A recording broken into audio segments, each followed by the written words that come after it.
So if you were a fan of the book, or the 1966 animated cartoon, or even the Jim Carrey version, then go ahead and click away from this video right now because you already knew what was up, okay?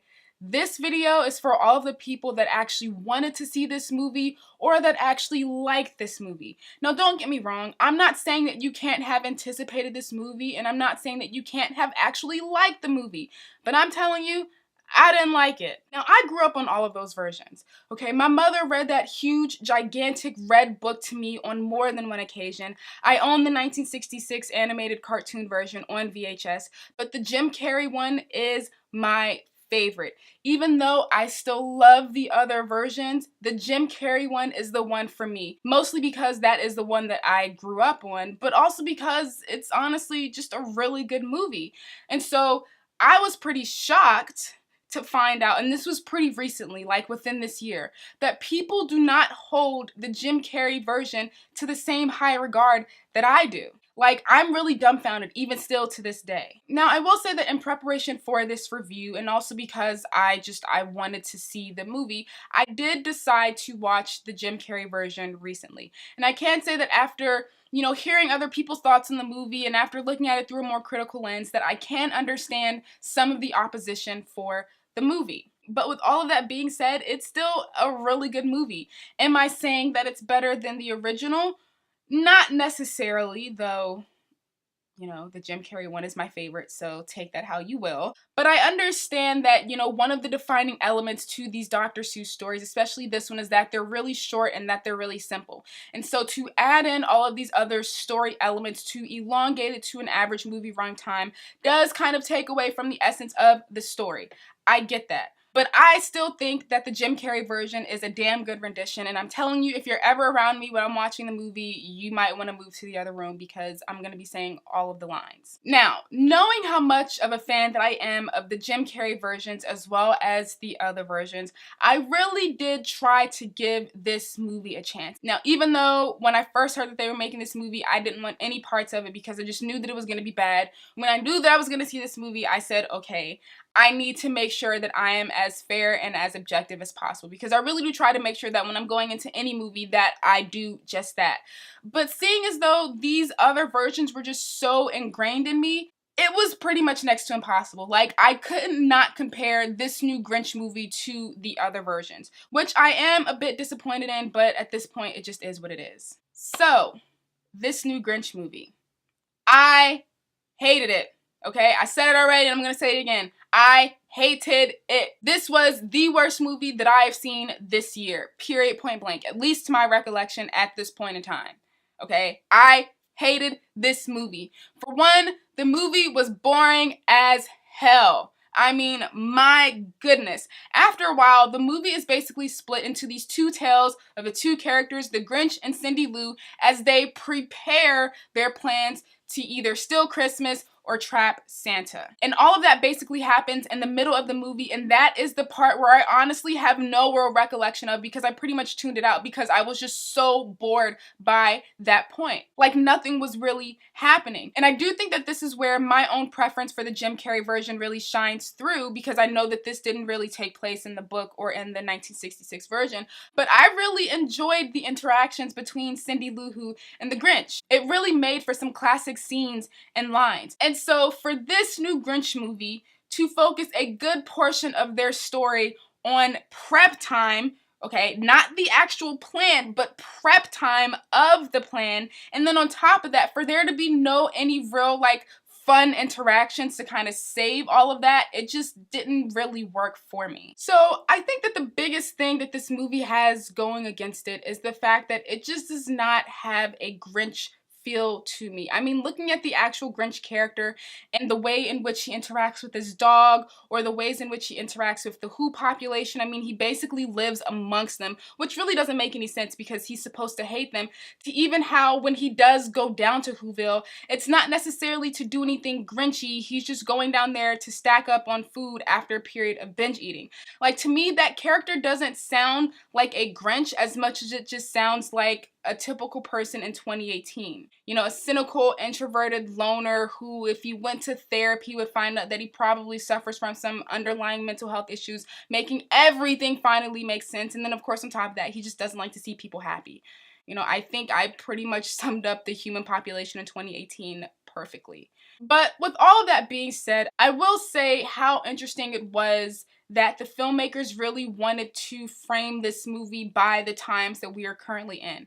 From the music to the single mom storyline to even the underlying mental health issues. And of course, the argument can be made that the other Grinches and the other versions also suffer from some kind of mental health issues, but where I think those versions differ from this new version is in the fact that those other Grinches were still Grinchy. This character is not a Grinch. He's just not. I mean, does he look like a nasty, wasty skunk whose soul is filled with gunk? No, he looks like a prototypical human of 2018 that has some issues that he needs to sort through. Does he actually have termites in his smile? No, he looks like he goes to the dentist like every week. Does he look as cuddly as a cactus? No, he looks about as cuddly as a Grinch plush toy that's being sold at Walmart for $12.99 because profits. I mean, y'all want to talk about somebody missing out on the essence of a Dr. Seuss story. This movie's like me, right here.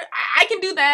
Besides that, when it came to the person behind the Grinch, I know that Benedict Cumberbatch is a great actor and I know that he's really good at voiceover work, but I did not like him as the Grinch. Say what you will about the Jim Carrey version, but one thing that you cannot say is that Jim Carrey did not body that role. Like, that role was made specifically for him. From the physical comedy to the facial expressions to the delivery of the lines to even just him becoming a whole completely different character. Jim Carrey really made that role his own. And I understand that you can't really compare the two because, you know, Jim had the advantage of being physical and it being a live action movie. But even if you were to compare the two just on voiceover work, Jim Carrey is still 1,000 times better. He didn't sing "You're a Mean One, Mr. Grinch" in 1,000 different voices for you all to sit here and say that Benedict Cumberbatch did it better. Like, that's just disrespectful. Now, on top of that, I also did not like the narration. Pharrell looks like a great guy. He's a great music producer, and I thought that the album that he put out with his group Nerd back in 2017